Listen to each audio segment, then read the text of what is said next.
बिस्मिल्लाहिर्रहमानिर्रहीम। So start करते हैं हम आज का टॉपिक, जिसमें हम आज का हमारा चैप्टर है किंगडम प्यूक्रेटिक्स। किंगडम प्यूक्रेटिक्स में ये हमारा कंटेंट है, जिसमें हम प्यूक्रेटिक्स के कैरेक्टरिस्टिक्स, इसके फीचर्स के बारे में डिस्कस करेंगे। मॉर्फोलॉजी, न्यूट्रिशन, रेस्पिरेशन, बैक्टीरिया की locomotion, growth in bacteria, reproduction, economic importance, control and prevention and cyanobacteria.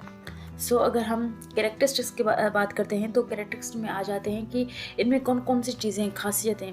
So characteristics में आ जाती है, अगर प्यूक्रेटिक सेल्स होते हैं वो डिफरेंट इनमें कैरेक्टरिस्टिक फीचर्स होते हैं। जैसे कि यहाँ पर मेंशन किया जाता है कि इनमें क्या होता है कि न्यूक्लियर जो मेम्ब्रेन है, न्यूक्लियस के अंदर एक मेम्ब्रेन होती है, वो इन प्यूक्रेटिक सेल्स में नहीं होती और यूक्रेटिक्स में वो प्रेजेंट होती है। ये दोनों इनके डिफरेंशिएट है। प्यूक्रेटिक्स में वो क्या होती है, वो एब्सेंट होती है, लाइक मीन्स एब्सेंट। उनमें mitochondria, Golgi bodies, chloroplast, lysosomes, ये सारे क्या होते हैं, ये सारे जो भी ऑर्गेनेल है वो एब्सेंट होते हैं। किसमें? प्यूक्रेटिक्स में। उनका जो जेनेटिक मटेरियल है वो प्रेजेंट होता है एक सिंगल क्रोमोसोम में। उनके बाद आ जाती है कि उनकी सेल वॉल किससे बनी होती है। उनकी सेल वॉल बनी होती है कार्बोहाइड्रेट से, उसके बाद अमाइनो एसिड से, प्रोटीन से। The membrane act as the mitochondria membrane carry respiratory enzymes.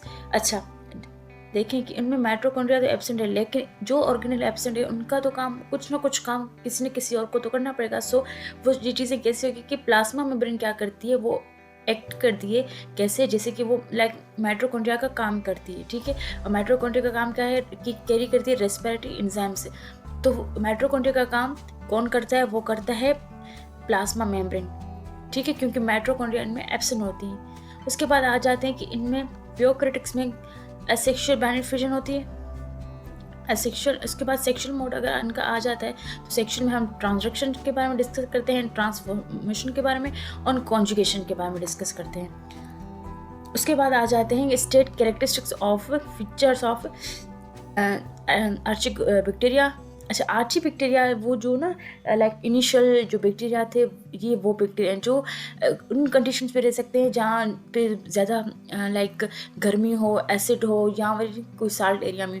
ये कहते हैं कि जो थर्मो वर्ड से ही आपको अंदाज़ा होना चाहिए कि थर्मो वर्ड का मतलब क्या है।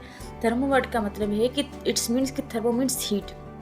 थर्मोफ्लिक्स का मतलब है कि ये वो बैक्टीरिया हैं जो हाई टेम्परेचर, जो कौन से हाई टेम्परेचर में सर्वाइव करते हैं। उसके बाद इनकी जो इनके अंदर पीएच लेवल होती है वो क्या होती है, हाई होती है। और वो एक्सट्रीम थर्मोफ्लिक्स होते हैं, बहुत ज़्यादा हाई टेम्परेचर। जैसे आप देख रहे हैं कि ये 55 से 65 तक सेंटीग्रेड, मैक्सिमम 80 तक भी जा सकते हैं। अगर हम अंदाज़ा लगा सकते हैं कि ये डिजर्ट वाले इलाके में होते हैं। ये क्या कहते हैं, उन जो टेम्परेचर में, हाई टेम्परेचर में, सेंटीग्रेड में क्या कहते हैं, ग्रो करते हैं।